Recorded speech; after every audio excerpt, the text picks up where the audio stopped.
Okay, my first question was to that. Okay, I don't need this anymore.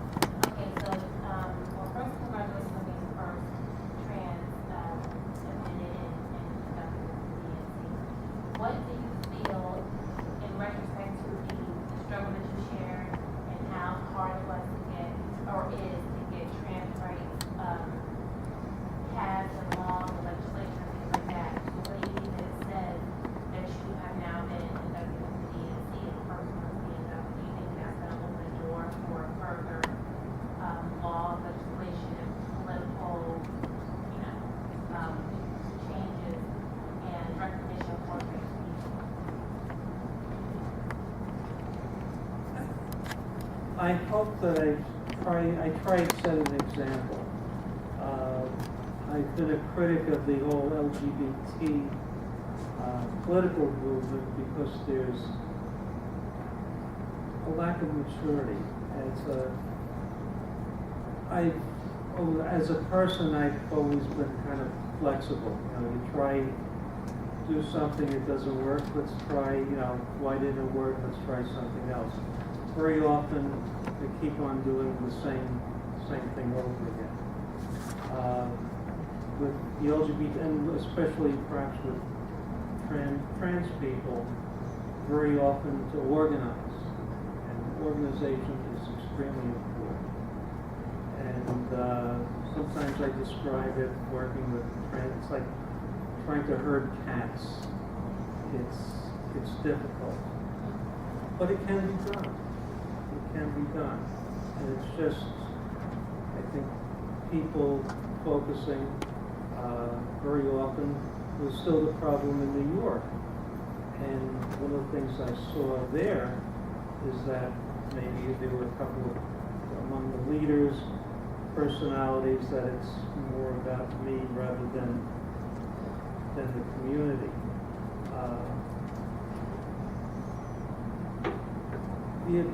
The biggest thing is just go out there and try and educate. Try and learn. Learn from failures, learn from successes. And more states like Massachusetts finally got some rights. Maryland, if they can get their acts together, because there are two competing trans groups there, and that's, even though they've got the governor that wants to sign the bill, they've got a legislature that's ready to do it. Hopefully this year they will. They've been failures. I try and set an example. I try and, talk, but too many people, I think, look to another, the wrong algorithm. But it's being out there and just being, never quitting. Yeah. Do you feel that trans issues are like on a separate plane, because there's the LGBTQ community, and we have our own, and we have our own, we have our house issues, equal rights under the law, marriage equality, the list goes on, and medical insurance, and executive federal bill, and that kind of stuff. Do you feel the trans issues lie within the mainstream issues, or do you feel it's separate? Trans people have all the same issues as LGBT people. And one of the things, and I got criticized by people in the trans community because first getting involved with maybe the anti-bullying, where I was able to get some general recognition, was being part of the domestic partnership task force in New Jersey. The actual law really did nothing per se for trans people, but I saw it as a way to be there, make the connections, get some kind of credibility among the straight and the LGBT leaders, and it gave me the access based upon that. My activism within domestic partnership to get involved politically, and I got the appointment to be a delegate in 2004. That was a big step. Trans issues, as I say, we have all the same issues plus the medical.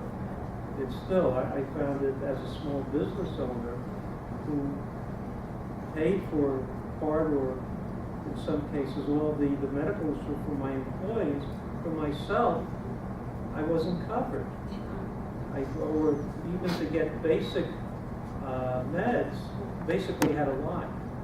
You know, work with a physician that knew what they were, you know, was sympathetic and put an alternate diagnosis at least to get basic hormones. I found that very, very frustrating. As I mentioned before with the military, we still can't serve. So we have all the same issues. I think the majority of trans people are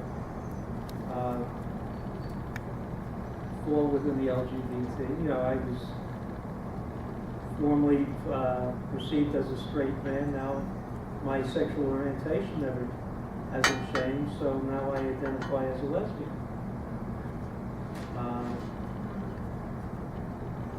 So you've got all the same plus, you know, several levels. Right now with the identity, with the birth certificate, covering the health care, the insurance. So could I add to that question and maybe ask also in terms of, in the context of Africa, we've heard from two speakers, like this organization that he's part of, that's huge, and I mentioned that in my introduction. And so I'm wondering whether that organization is also dealing with some of the issues that we've heard here tonight, or whether it's focused on other kinds of issues pertaining to women. Oh no, it does, because one of its big briefs is human rights. Mm-hmm. And so yes, in fact, my engagement has been mostly through the organizations funded by the WWDL. But what I was going to say was that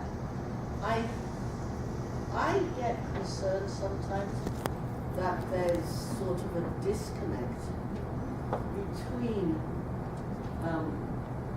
a solidarity amongst activists,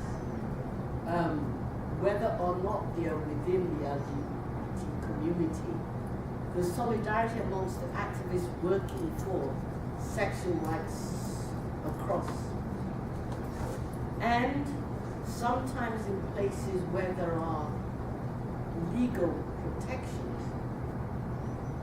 But I think sometimes there's what I would call the social gap, so that like you saw with the Nigerian television case, where a woman will interview somebody who feels comfortable about coming out, the gay man, and the next minute the show is gone because there isn't as much space as we sometimes think when you're in the activist community for hearing. And that's what sometimes concerns me, in that you do a great deal of work and there'll be suddenly a backlash, sometimes unexpected. And my biggest concerns, perhaps because I am a Christian, I'm a practicing Christian, is right-wing fundamentalist organizations that make it very difficult for any kind of public claims if you feel, and we will have this discussion over our meal, how do you where are the spaces of belonging?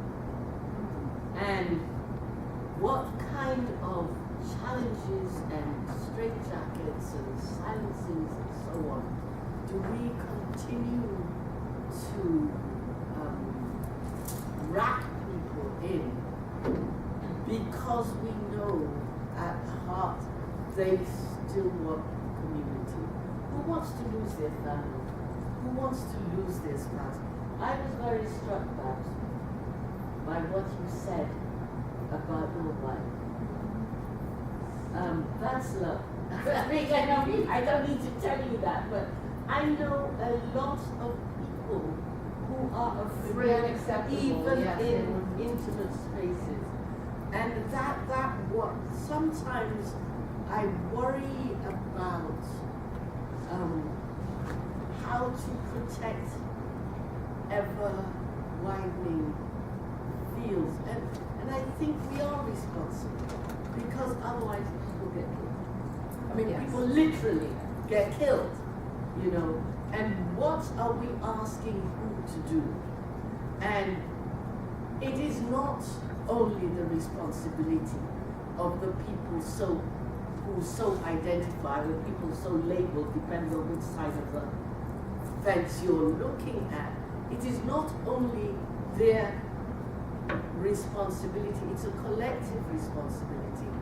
And sometimes I worry about how do we continue to create that space? Please. Risking their lives every day to be who they are without any support. And at the same time, there are families who are supporting their LGBTI children, you know, their spouses, their parents. But we don't get to hear those stories either because where's the space for that kind of affirming, you know, narrative? Because that's not being allowed. But these communities are pushing. They're pushing. And anytime anyone steps on, you know, as BC did, gets on a TV show and talks about it, even though it happened over 10 years ago, it still matters today. Because when a gay Nigerian young person Googles him, they see that this happened. And that woman is very prominent and he's very prominent and needs something. You know, so it's like we all can't be safe. It's impossible. You know, and it's like we risk, I mean, some of the people that we honor so much in our society that risk their lives for change. You know? But I understand that it is a safety, but I also understand like it's progress. You know, and Well, like, I absolutely you agree know? with you. I think that what I'm appealing to is a kind of collective responsibility that I agree with that. yeah, But that saying. organizing comes from the feminists and it comes from the civil society. Yes. And within an African context, feminists have not always embraced LGBT issues, even though there are many there are many players in this feminist movement who are not out. Yeah. Right? And so it comes to a point where the civil society, like not only civil society, but also the human rights sector that is not LGBT has to see that all of these things are interconnected. Right. And they have to stand up in unison and say, no, if you attack an LGBT person, it's like you're attacking a woman. Yeah. It's like you're, you know what I'm saying? And that's where the the allies have got to start to speak out now. You know, and that's the religious allies, you know, that's the women's movement, you know, it's the children's, you know, labor So movement. this is where the solidarity Yes. piece of That's the, what I'm saying. Yes. And it needs to be practical. It needs to be, you know, the kind of work there's work that needs to be done, and it can't just be go right ahead system. No, it needs, as you say, if there's legislation, remember. You know, that's what I'm but saying. legislation alone also doesn't help because you can have laws and then the consciousness hasn't changed, and so, and what about the implementation? This is, you know, wonderful, thank you, but we're gonna continue. We have a hand up, somebody wants to join the conversation, Adam?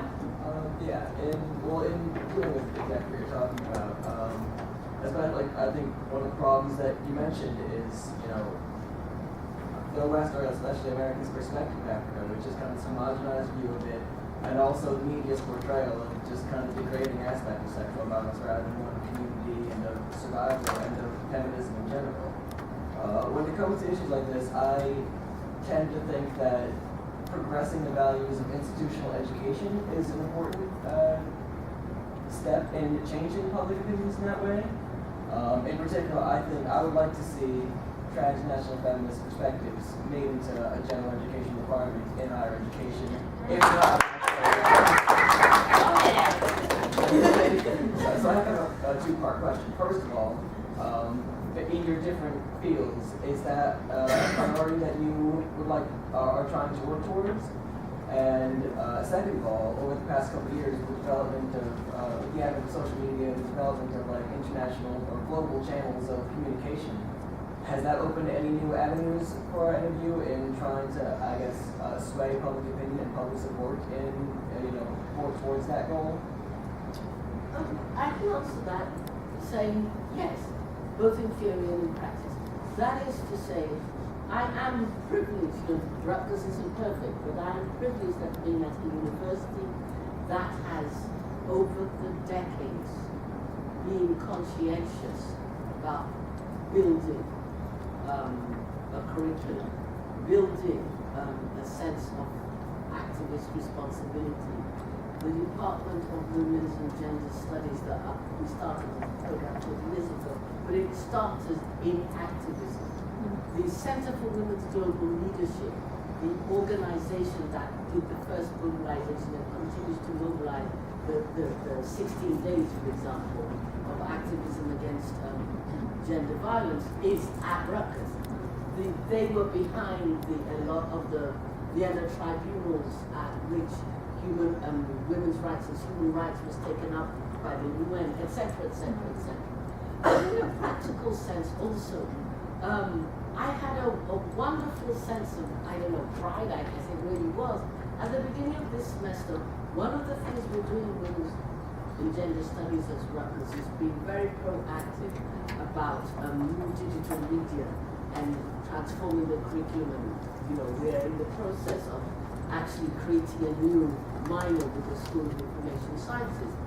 However, it's now 2 or 3 years old. We have got a certificate in Women's Global Health Leadership. It's a completely online certificate. Now, we had a workshop on new media at the beginning of the semester, and we had a panel of the 3 of the teachers who teach that certificate. We got it because one of our graduate students became a staff worker at the National Nurses United, the large nurses union. And she gave a wonderful presentation because she talked about how that online certificate, being online, has reached a much broader audience, and we have people from different countries in Africa as well as Europe taking this online certificate. But a part of her presentation was talking about a group of nurses and caregivers in France who were mobilizing and on strike about something, and how they got responses from the people taking the certificate course who said, look, we were taking this course and we learned A, B, C, D, we took some of those strategies and we managed to mobilize, and in the course of the semester actually managed to turn things around and get the things that they were demonstrating about done, because they could get the class to help with digital, on a kind of digital campaign. And Comments on that?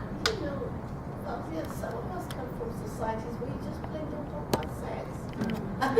Forget anything else. Yeah. Hetero, whatever. You just don't display, I am a sexually active person. We're very sexually active society. We just don't, we just don't talk about it. So in that respect, the gay, lesbian, LGBT, they're not always different from other, in the sense that there are certain contexts. As I say, you just don't talk about sex in public. Now, you talk about sex in intimate spaces. Women have always done that.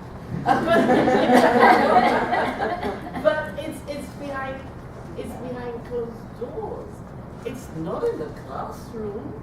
It's not in the church. It's not on the street. And you don't display it on the streets.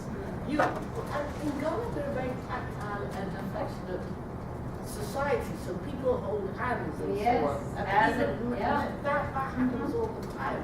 But there's holding hands and there's holding hands. You know, you hold hands, you don't do what we called in England when I was growing up, you don't snog. You don't snog on the street. Anybody. You know, Snog, I've never heard that one. I learned something. I learned something, definitely. It's Like a what you call snuggle waking and, up. you know. Yeah. You don't do that. You know, in this country, you go to a movie theater and people are practically falling off each other. It's just not that. But that's the paradox. It's never two people of the same sex. I mean, there is very interestingly and paradoxically a level of homophobia, for example, in the West, where two men holding hands is, well, that has to be, you know, they've got to be gay, they've got to be labeled that way. Whereas in a lot of these other societies that we're talking about, including many conservative Muslim societies, men hold hands and they're walking down the streets, and it doesn't necessarily mean one thing or the other. So it's sort of interesting to Every think culture about. is different. Yeah, and I think we have to recognize that what you can do in some places you can't do in others. It's a little bit, it's complicated to me because in terms of LGBT issues on the continent, anytime there's someone stepping out, it's like, oh, you're coming from the West. You know what I'm saying? They said about feminists too, like, oh, you have these Western nationals. So some of that critique is true. There is an imperialist LGBT movement, it's true. Like that's happening. But at the same time, every time, you know, a queer person or LGBTI person in the African context decides to get visible or on TV or whatever, does not mean that they are influenced by some kind of Western mindset that's pulling at the strings of their, you know, existence. And I think as critical thinkers within African context, depending where you are, we also have to be critical about that idea of always throwing the West down as a way to discredit people who are trying to push for their visibility and also their equality. And I think in terms of, you know, how certain cultures talk about sex, it depends on the context as well. Like, for example, in Senegal, you know, there's sex work is legal. It has one of the lowest HIV/AIDS prevalence rates in general, and that's because the imams came out and said, if you are going to have sex with someone who is not your wife, to the men, of course, please use a condom because there is this thing called HIV. And it was a huge countrywide campaign. They brought in the hip hop artists, hip hop very big in Senegal. They brought in the imams. And the imams were actually saying I that? mean, it's a 99%, you know, it's a very Muslim country, it's very conservative. And this space that, you know, that's been allowed to happen, I mean, within West Africa in particular, men have been able, when I say men, I say gay men, have been able to organize much more than women or trans people because of the space that's been allowed because of HIV/AIDS. I mean, the resources have come in so people can now have office spaces, they can, you know, meet, and they do this under the guise of health. And health has been the access point for a lot of LGBT people to find each other and to find resources, you know, within these spaces. So it really depends. Not everyone isn't talking about sex. And I have traveled quite a bit and seen a lot of sex happening where it should not supposed to be happening. So, a lot of different kinds of sex. So it's complicated. Yeah, it is.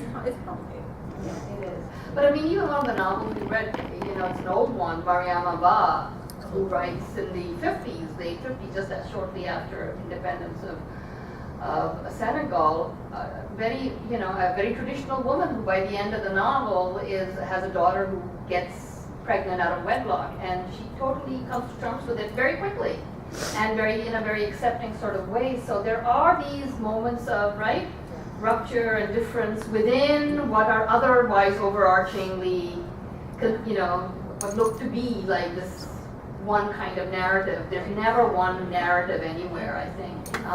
We do have a question, I'm sorry, let's just get a couple of, we have one here, and then we'll come here. Is there an actual answer or solution in the sense that dealing with birds, which are trans radical exclusive feminists, like how to actually deal with it? Because there's a group out there called TERFs, trans exclusive radical feminists.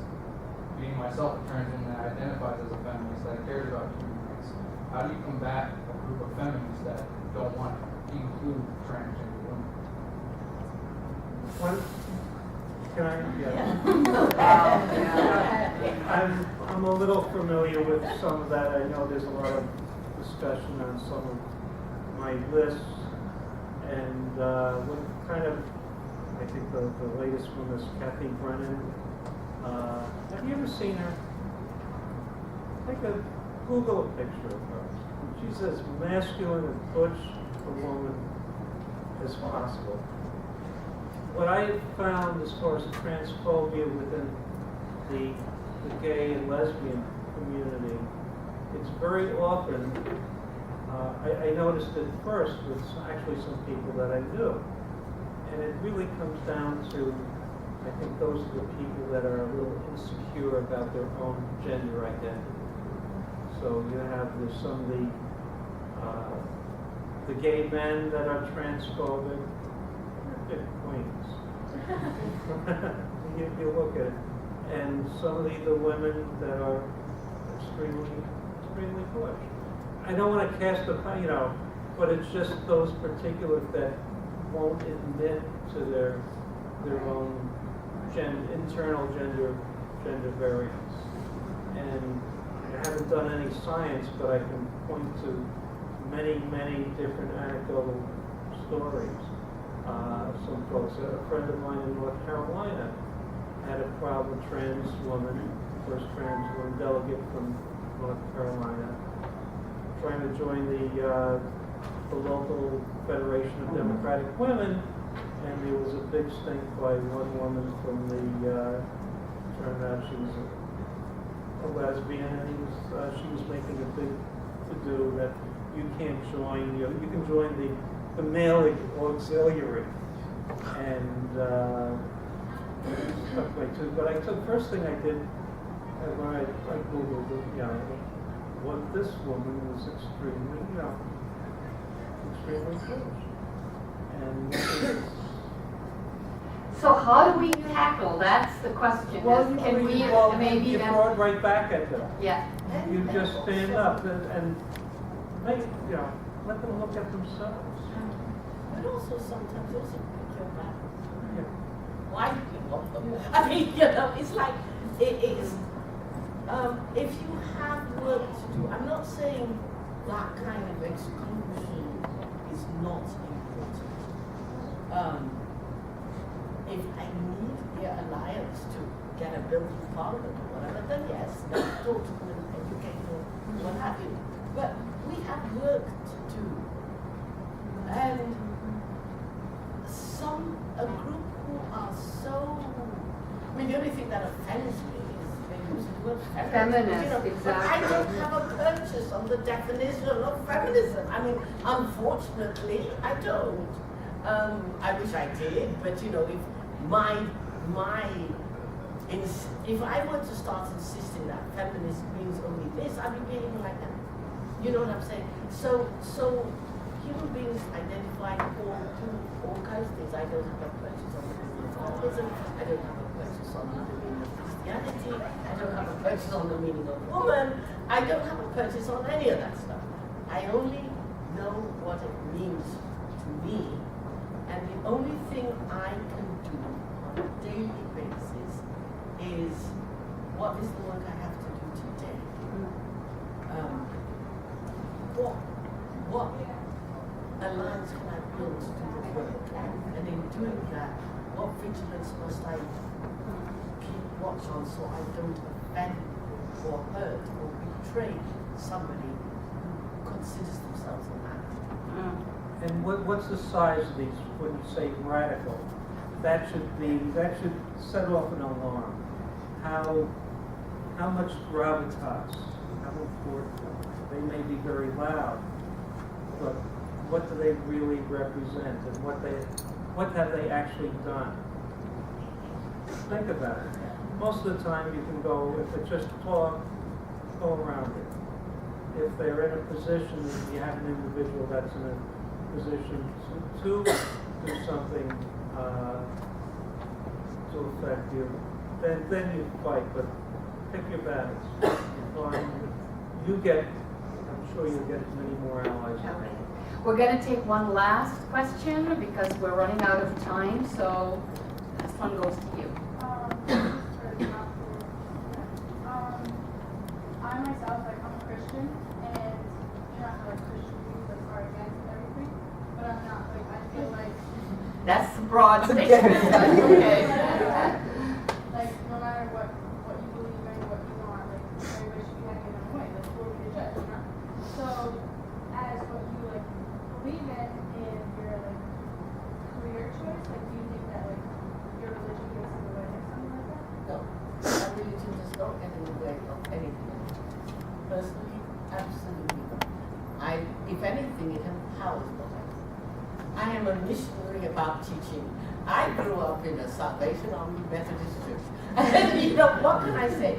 I mean, for me, it is my faith that empowers me to do the work I do. I really believe I am my God's keeper.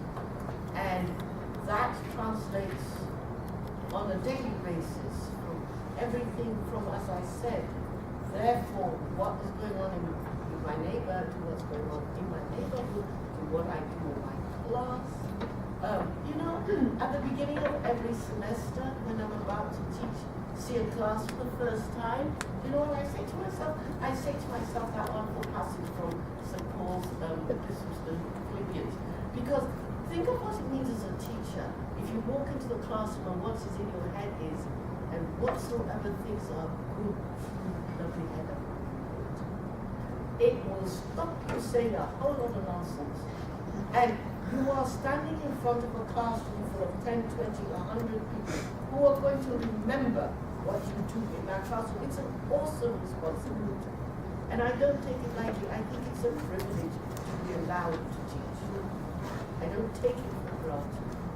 Now, there are a lot of people who absolutely disagree with me and think I shouldn't say I'm a Christian because it automatically makes me counter-revolutionary, backward, imperial, whatever. That's not my burden. That's this. You know, it's not my burden. It's not my burden. And I have had to work through a lot of things because of what the church has done historically. But you know, people pick and choose. I tell people, you know, people who come to me with all this stuff about homosexuality, it's mentioned, what is it, in three verses, 3 times over in the Bible. And as far as I say, I turn around and say, you know what? Last time I looked at thou shalt not commit adultery is one of the 10 commandments. Thou shalt not commit sodomy is actually not.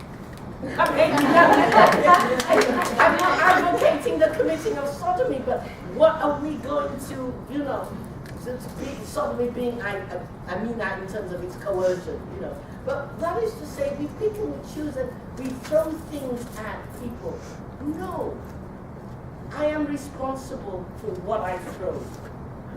The rest is not my burden. It's not my burden. It can't be.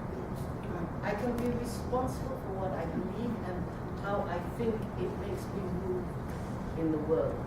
And whatever you think about people's private lives and behaviors, I cannot sit by and say, because they think they have a right to do that, I can fold my hands and let somebody go kill them. No. At that level, no. I can't just sit by and say it's okay for somebody to go, you know, sodomize a woman with a broken bottle because she's lesbian identified. What nonsense is that? That makes me evil, not her, me. Thank you. And Sally has last word, and then we'll conclude. Yeah, I think, you know, in terms of what I'm seeing on the continent, I mean, religious fundamentalism, they're very well organized and they're very well funded.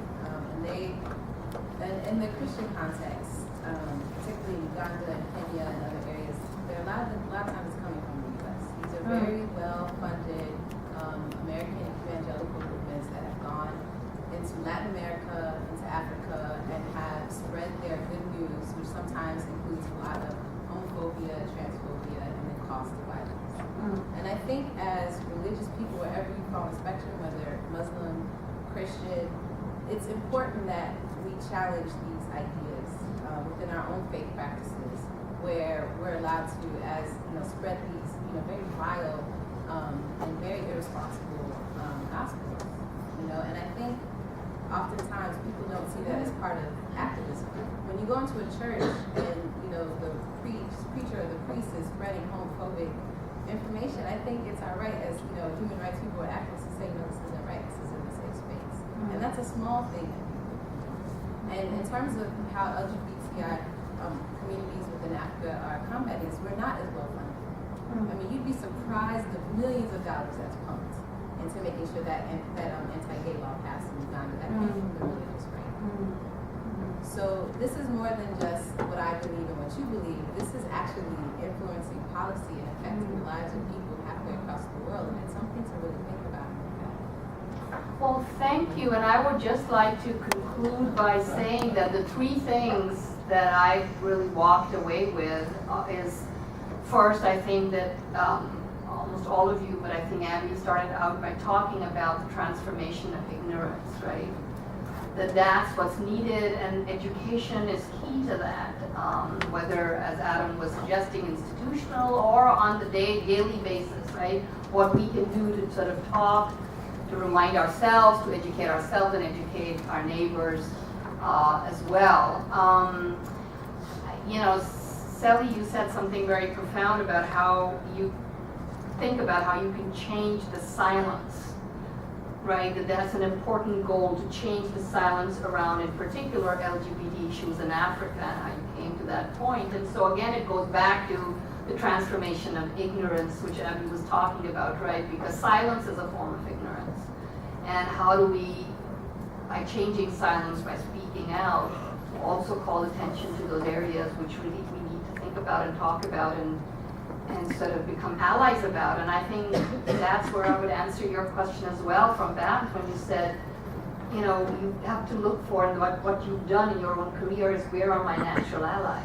So you start with defining your natural allies. And I think in our space here, certainly, I think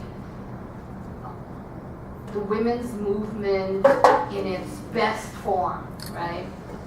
And I think you said that too, Babs, is that when you ally with members of NOW, for example, right, that they were your natural allies, that those are the places that we have to remember and recall and go back to, right? Our commitment to, as feminists, to principles of social justice, of economic justice, of human rights for everyone. As you said, women's rights are human rights, so are LGBT rights and transgender rights. These are human rights. And religion can sort of take a hike as far as that's concerned. It can have its place in our lives, but it doesn't have a right to legislate anti-human laws or anti-human behaviors and push those down our throats. So I think people do that, but thinking that that's what religion is allowing them. So that's what I meant when I said, With religion, I identify, I'm Jewish, but I'm certainly not a fundamentalist. I follow the basics. I think if we take the Ten Commandments, or at least the golden rule, the spirit. I follow I'm a little loose on observing the Sabbath. Very flexible on that. So the spirit of it, but it's the spirit of all religions Yeah. is humanitarian. Yeah. There's not that much of a difference when you get down to the very basics. The things, there's not much difference. Well, thank you so much for all of these marvelous, insightful